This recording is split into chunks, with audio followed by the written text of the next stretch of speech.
Badan Perencanaan Pembangunan Daerah Kukar menyelenggarakan Musyawarah Perencanaan Pembangunan Musrenbang dan Rencana Kerja Pemerintah Daerah RKPD Kabupaten Kukar tahun 2023.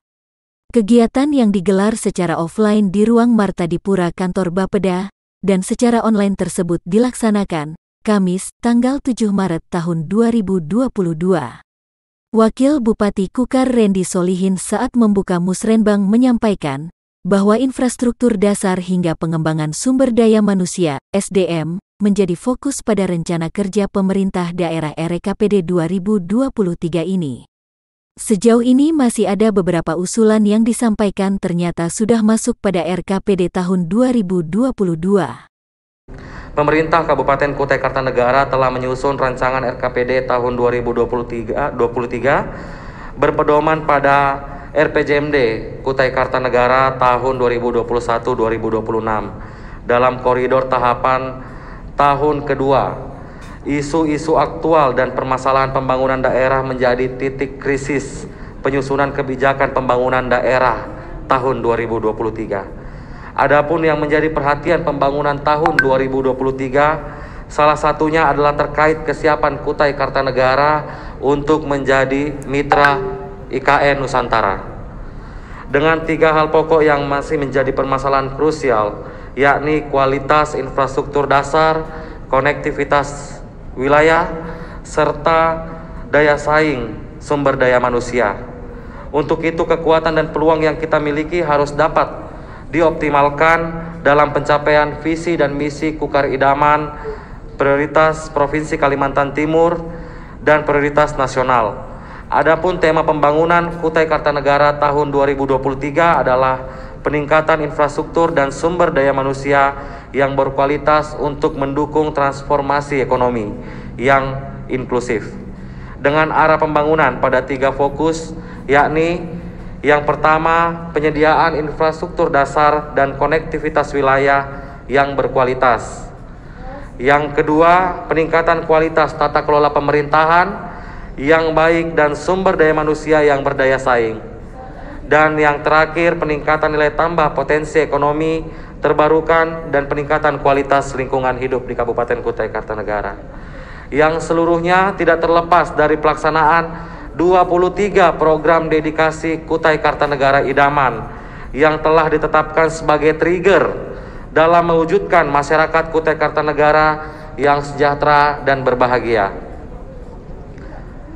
Hadirin sekalian yang saya banggakan, kita pahami bersama kondisi pandemi COVID-19 yang masih belum dapat dipastikan berakhir, serta gejolak perekonomian global yang cenderung berdampak pada harga komoditas. Maka perekonomian Kabupaten Kutai Kartanegara masih dalam kondisi yang belum stabil. Pertumbuhan ekonomi yang fluktuatif serta kapasitas fiskal yang sangat dipengaruhi oleh dana transfer menjadikan ruang gerak pemerintah daerah sangat terbatas dalam pelaksanaan pembangunan yang lebih cepat dan masif. Namun demikian, kondisi tersebut memberikan tantangan lebih besar bagi kita semua. Berbagai skema pembangunan kolaboratif telah kami siapkan dalam pencapaian target-target pembangunan daerah maupun nasional. Potensi pembiayaan dari pemerintah pusat, potensi pembiayaan dari pemerintah provinsi, dan swasta harus dapat kita integrasikan dalam skema yang lebih produktif dan yang lebih harmoni. Untuk itu kami harapkan kepada pemerintah Provinsi Kalimantan Timur, pemerintah pusat dan dunia usaha agar lebih peduli lagi dengan pembangunan Kabupaten Kutai Kartanegara, mengingat kontribusi Kutai Kartanegara saat ini cukup besar bagi pendapatan nasional. Hal ini tentunya beriringan pula dengan dimulainya pembangunan ibu kota Nusantara di wilayah Penajam Pasir Utara dan Kabupaten Kutai Kartanegara, yang seharusnya tidak terlepas dari pembangunan daerah mitra yang sejalan dengan pembangunan IKN. Untuk itu, poin yang dapat ditekankan pada kesempatan ini antaranya adalah yang pertama, seluruh perangkat daerah agar dapat siap dan menyiapkan diri dengan keberadaan IKN dengan menyusun program dan kegiatan strategis terkait dengan kesiapan kita sebagai mitra Ibu Kota Negara Nusantara. Yang kedua, seluruh masyarakat agar dapat meningkatkan kapasitas pengetahuan keterampilan, dan jejaring kolaborasi, mengingat kompetensi dalam masuk ke dunia kerja akan semakin ketat ke depannya.